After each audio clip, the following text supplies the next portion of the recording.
Okay, good morning, everyone, and welcome to this webinar about the third KTE Open Call.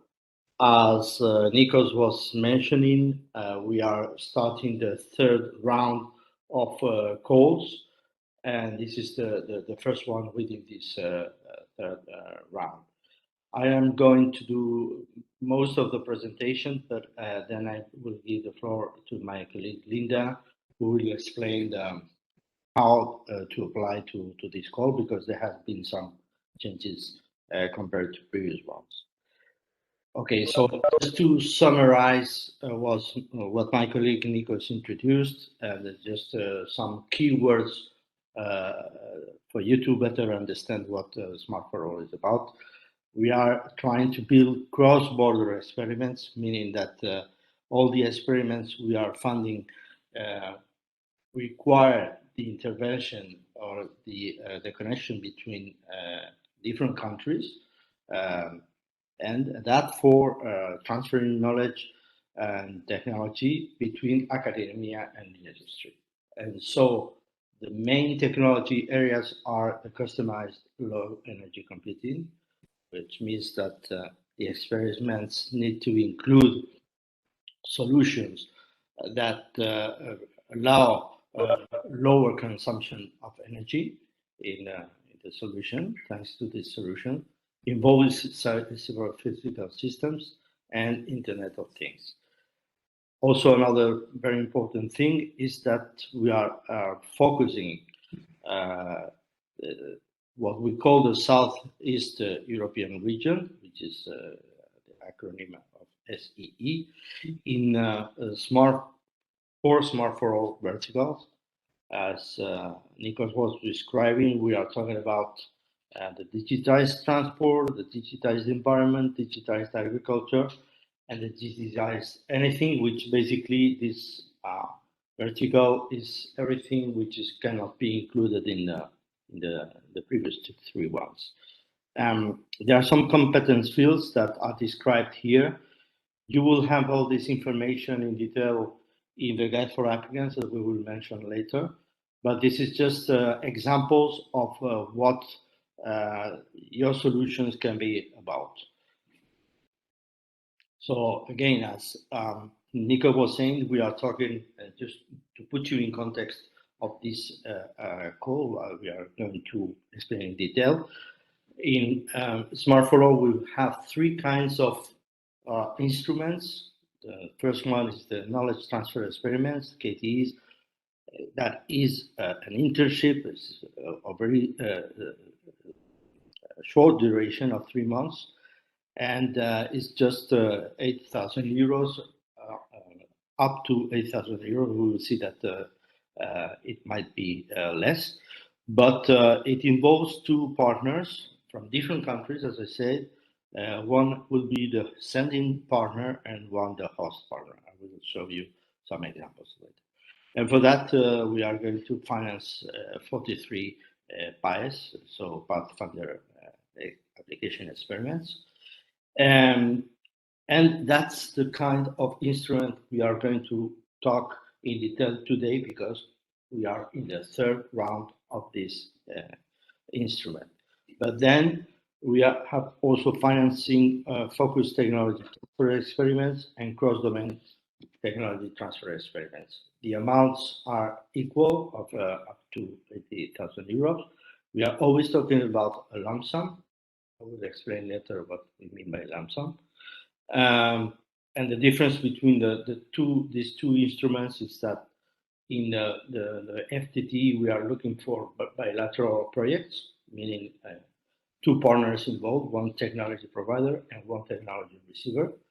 Whereas in the CTTEs, we are adding a third partner, which is what we call a productizer, meaning company that can extend the market or provide further features to the solutions that the technology receiver is implementing through this experiment.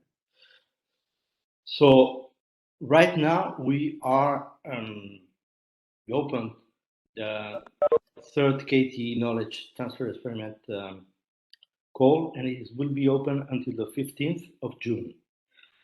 And then it will be followed by the FTTE, the third FTTE, which will be open on the 15th of July. In Nico's presentation, it was mentioned the 15th of June, but in order not to overlap the two processes, we are going to delay this third FTTE until the 15th of July. In any case, the third KTE or the KTE is, as I say, a 3-month project duration, and it involves one sending academic or industrial partner, which is sending a member of his staff to what we call a host, another partner that can be academic or industrial from another country for just an internship project to transfer knowledge. We are talking about academic or industrial partners. Academic meaning universities and other academic institutions. And when we talk about industrial, we refer to SMEs and slightly bigger companies. So basically, companies that have less than 500 employees and less than 100 million of turnover. Okay, so in the case of the KTE, there must be a consortium of 2 entities, okay? And there has to be a leading partner, which was always to be the industrial partners. In the previous calls, we received some proposals where this was mixed, so please pay attention to this fact that the proposal can be written by anyone. It can be written by the academic partner or the industrial partner, but there is a specific question asking who is the leading partner, and it has to always to be the industrial one.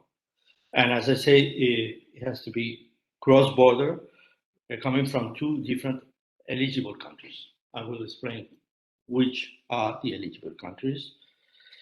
So again, as also Nico's mentioned, but here I would like to highlight the fact that there is 67 in total experiments that are going to be funded. And here we can see that in this call, in this third KTE Open Call, we will fund up to 18 experiments. The selection process is very, very simple. We once we reach the deadline for the proposal submission, there is a quick eligibility check that is done by Funding Box, the company I'm representing. In this eligibility check, it's an automatic process where we check whether the partners from the proposal are from an eligible country or not, or if they are SMEs or not SMEs, if the industrial partner is the leading partner, things like that. Very, very easy. If you pass the eligibility check, there is an expert evaluation, meaning that there are 2 independent and external evaluators that are going to evaluate each proposal. And after that, there is a rank that is established, a ranking, and there is a consensus meeting from the selection committee of SMART4ALL, basically composed of the executive board and 2 external evaluators. Sometimes we only invite, or we do not invite the external evaluators if there is no misalignment in the evaluation. And for those who have been selected, in the end, there will be a sub-grant agreement signature. Okay, so regarding the evaluation criteria, this is very typical from any European project proposal. There are 3 main criteria, which is the excellence, the impact, and we will see in the next slide the evaluation.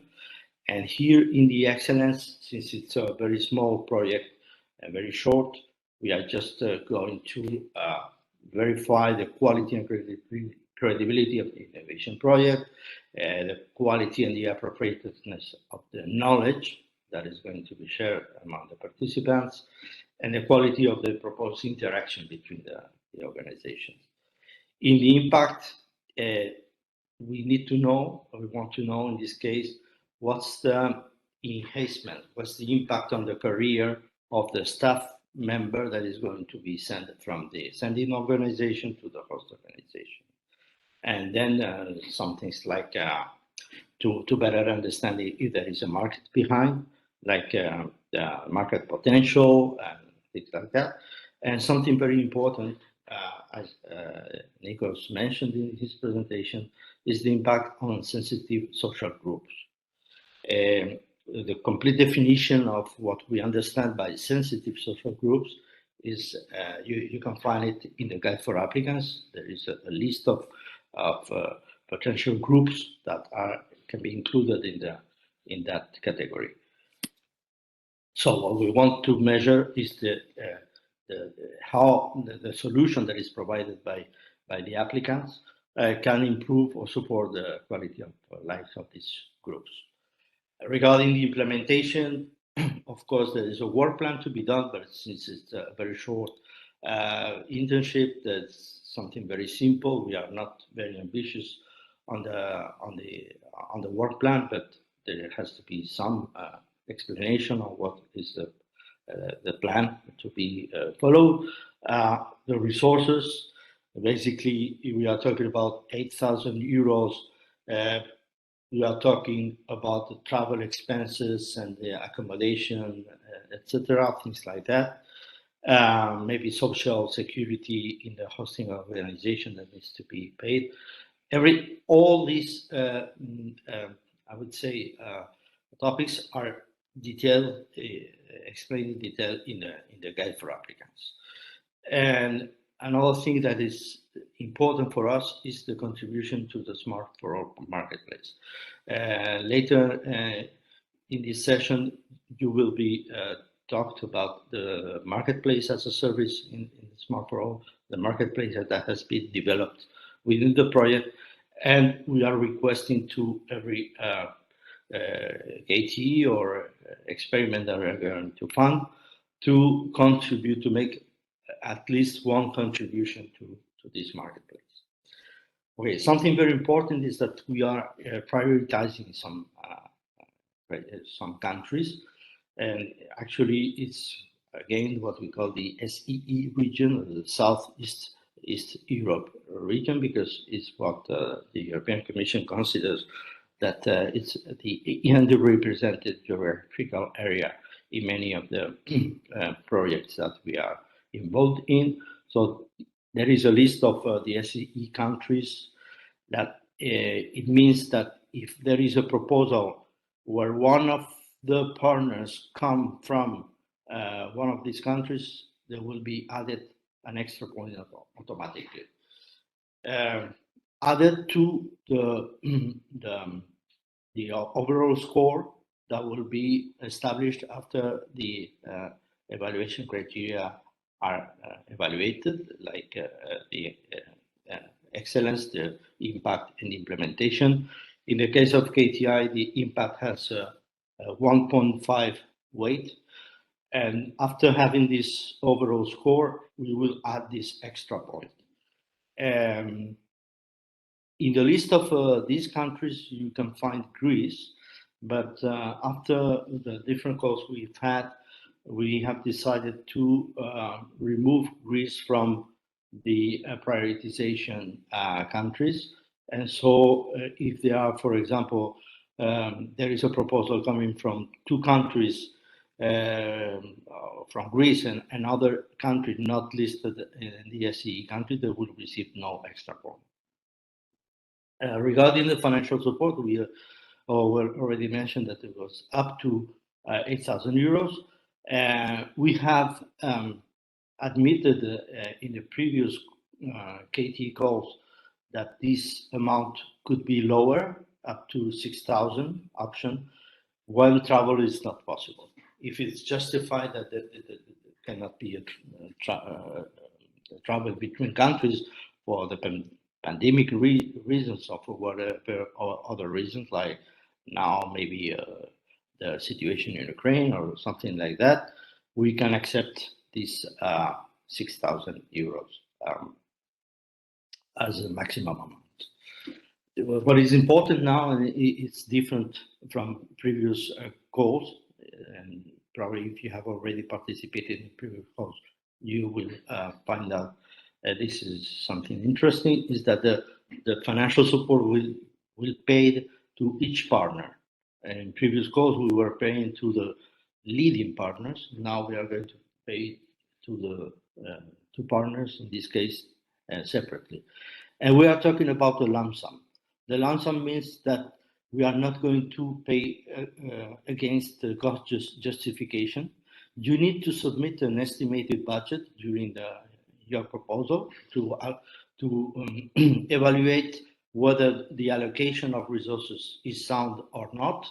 But once your project has been approved, we are not going to verify if you have spent this and that. What we are going to verify is that you are going to deliver the work that we are requesting. In this case, there are two deliverables. One is the inception report, which it can be also named the individual mentoring plan, which is actually the plan of your work, the real plan, and then the work you are going to commit to do within these 3 months. So the submission date of this inception report on individual mentoring plan is the day of the signature, where the signature of the subgrant agreement is effective, plus 15 days. So within the first 15 days, you need to work on this with your coaches or mentors that you are going to be assigned, and then you will receive 50% of the lump sum. 50% for meaning that we are going to transfer X amount to one of the partners and the other amount to the other partner. And then the final report, which is, of course, at the end of the month 3, at the end of the experiment, we will pay the 50%. And these deliverables have to be approved by the mentoring committee. The mentoring committee is a specific committee from SMART4ALL, which is composed of the mentors that are going to be assigned to you. These are the people who are going to evaluate your deliverables, but then in the mentoring committee, it will be decided whether these deliverables are approved or not, and if they are approved, you get paid. Regarding the schedule, it was launched this third KTE on the 15th of March, and the deadline, which is the most important date, is the 15th of June at 5 o'clock CST, Central European Summer Time. And then we will do the evaluations during June, July, the consensus meeting in August, the communication of results also in August, and we are expecting to start the experiments on 1st of October, and then by the end of December.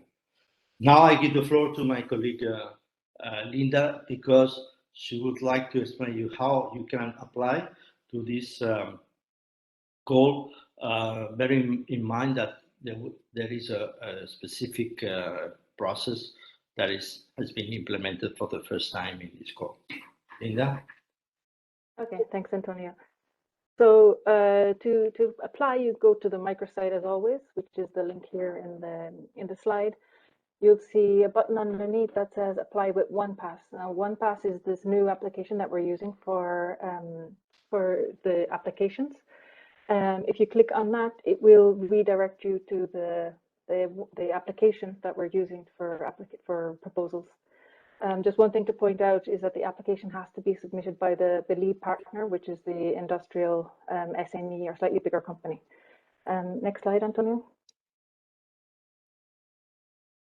When you get redirected to the application, you'll see that you see the sign up page. So you just have to either log in with your LinkedIn or your Google account, or if you don't want to do that, you can just use your email and set up an account.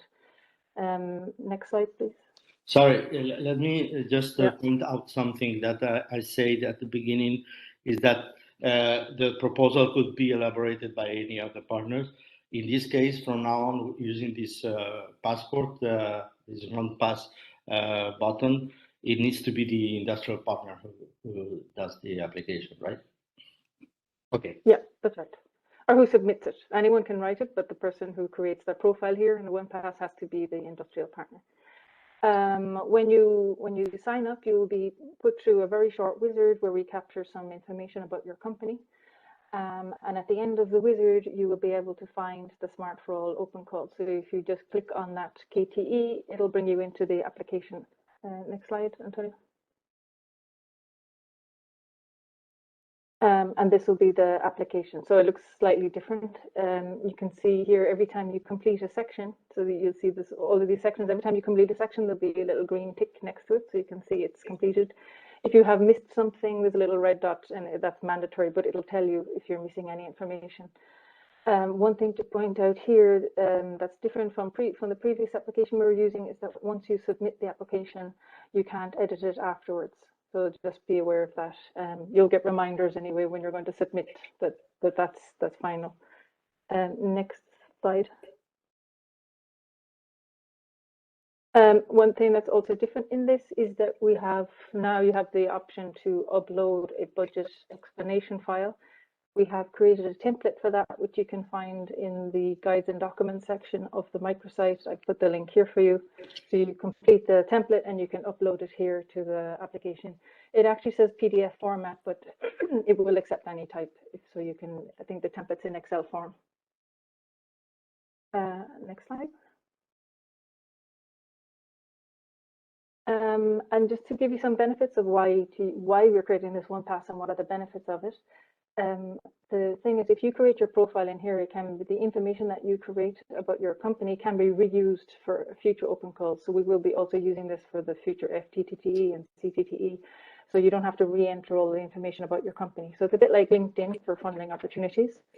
The company will be matched with and notified of other suitable funding opportunities and training. So it's a new application, but we're going to be populating it with every funding opportunity. So the more information that you put in here for your company, the better we will be able to match you with other funding opportunities that might be suitable for you, and also training as well for your company.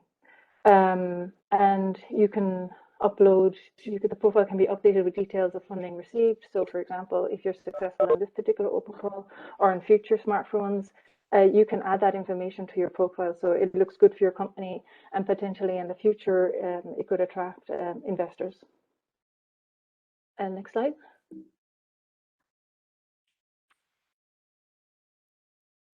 And these are the links. So again, to apply, you go to the microsite, or you can go directly to the OnePass app, and it'll bring you directly into where you sign up. If you have any technical issues, please email the support@getonepass.eu email. You can also use it for giving feedback or suggestions or improvements, because it is a new application, so we're very open to any ideas that you have, any feedback that you have. We would really appreciate it. And the guides and documents you'll find as usual on the SMART4ALL website. And then for specific open call questions, and if that you can't find in the FAQ, you can post them here in the Spaces Help Desk site. And if you post it there, you'll see other questions that other people have asked, and we will answer there as soon as possible if you have any open call questions. And I think that's it from me. I'd like to add something, Linda. Thank you very much. Regarding the guides and documents that you can see here, the link, you are strongly recommended to read in detail these guides and documents. There you will find the guide for applicants that I've mentioned many times in my presentation, and also the frequently asked questions, plus other documents. But specifically, the guide for applicants is something that you should read very, very carefully before starting the application or making any questions. This is I would say, the Bible that you need to read before. And that's it.